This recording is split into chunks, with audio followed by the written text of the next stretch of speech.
Իրանում ծավալվող իրադարձությունների հետագա ընթացքի կանխատեսման առումով հավանաբար ամենասկզբունքային է Իսրայելի դիրքորոշումը։ Ըստ Երուսաղեմում իշխող գնահատման, որ փոխանցում է ռուսալեզու Վեստին, Նեթանյահուի ռազմական կաբինետը եւ հատուկ ծառայությունները ելնում են իրողությունից, որ Իրանի կրոնապետությունը բավական ամուր հիմքեր եւ բողոքի ակցիաները ճնշելու փորձ ունի։ Բանակի գլխավոր շտաբի պետ Զամիրն ասել է, որ բողոքի ակցիաներն Իրանի ներքին գործն է, բայց զինված ուժերը պետք է մշտապես պաշտպանության պատրաստ լինեն։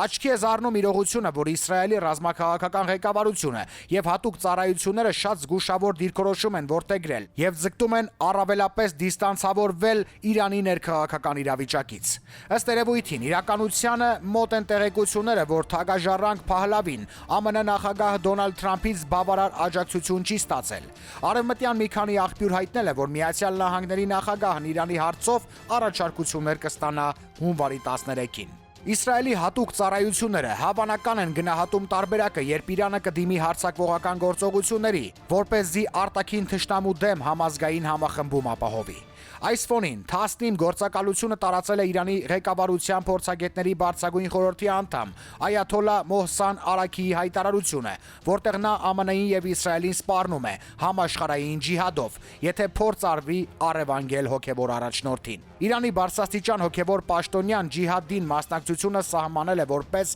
յուրաքանչյուր մուսուլմանի սրբազան պարտք եւ մանրամասնել, որ ԱՄՆ-ի եւ Իսրայելի ոչ մի դեսպանատուն աշխարհի ցանկացած երկրում ապահով չի լինի։ Ավելին, նա հավաստիացրել է, որ ջիհադը կկիրառվի նաև եվրոպական 3 երկրի՝ Մեծ Բրիտանիայի, Ֆրանսիայի, Գերմանիայի նկատմամբ։ Այդպիսով Իրանի հոգևոր առաջնորդ Այաթոլլա Ալի Խամենեին այդ սահմանել է կարմիր գիծը։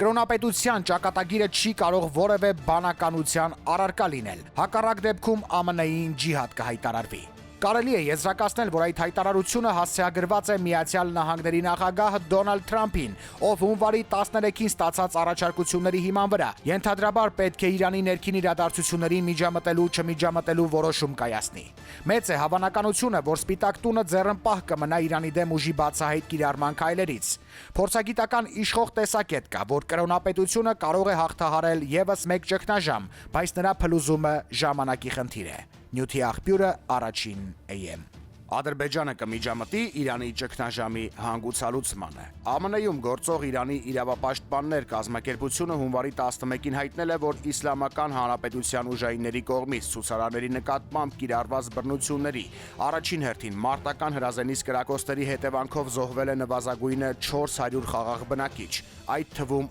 8 երեխա։ Reuters-ի թղթակցին հաջողվել է Արբանյակին Starlink կապի միջոցով տեղեկություն ստանալ Թեհրանի հիվանդանոցներից մեկի մի բժշկից։ Վերջինս հայտնել է, որ ունեն հարյուրավոր վիրավորներ, մեծամասամբ երիտասարդներ։ Իսլամական հեղափոխության պահապանների կորպուսին մոտ կանգնած լրատվամիջոցի համարում ունեցող 19 գործակալության տեղեկություններով անցած 2 օրերին Սպահանում սպանվել է անվտանգության 30 աշխատակից, այդպիսով մարդկային ընդհանուր զոհերի թիվը հասել է 109-ի։ Այլ աղբյուրներ խոսել են հազարավոր սպանվածների մասին։ Տեղեկություններից որն է հավաստի կամ գոնե իրականությանը մոտ, չափազանց դժվար է պարզել։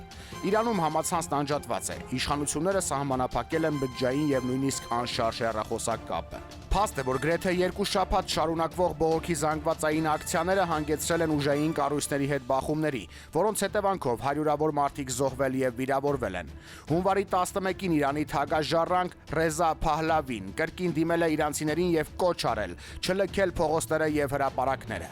Իսրայելական մամուլը փոխանցել է ԱՄՆ հանրապետական սենատոր Գրեմի սոցցանցային գրառումը, որով նա իրանցիներին հավաստիացրել է, որ ամերիկյան օգնությունն արդեն ճանապարհին է։ Այս ֆոնին ԱՄՆ հրեական կառույցները հայտարարել են, որ Ամերիկայի ադրբեջանցիների դաշնություն կազմակերպությունը մերժել է Իրանի առաջնորդի պաշտոնում Ռեզա Փահլավիի թեկնածությունը եւ հանդիպում խնդրել պատերազմի նախարար Հեքսեթին։ Այլ աղբյուրներից նման տեղեկություն դեռևս չի տարածվել։ Չափազանց ուշագրավ է, որ նույն օրը Բաքվում Ադրբեջանի նախկին վարչապետ եւ Մայր հայրենիք կուսակցության հիմնադիր Փանահ Հուսեյնովը հրավիրել է ավականիների խորհրդի նիստ, որի արդյունքներով ընդունվել է Իրանի ադրբեջանցիների իրավունքների ապահովման խնդրանքով Թուրքիայի եւ Ադրբեջանի իշխանություններին կոչ եղելու որոշում։ Այդ մասին Փանահովը գրառում է կատարել Facebook-ի անձնական էջում։ Իրանում բողոքի ակցիաների մեկնարկից ի վեր սա Բաքվից հնչած առաջին եւ առայժմ միակ քաղաքական տեսակետն է։ Հուսեյնովը հայտնի է որպես Ադրբեջանի իշխանությունների գրպանային ընդդիմության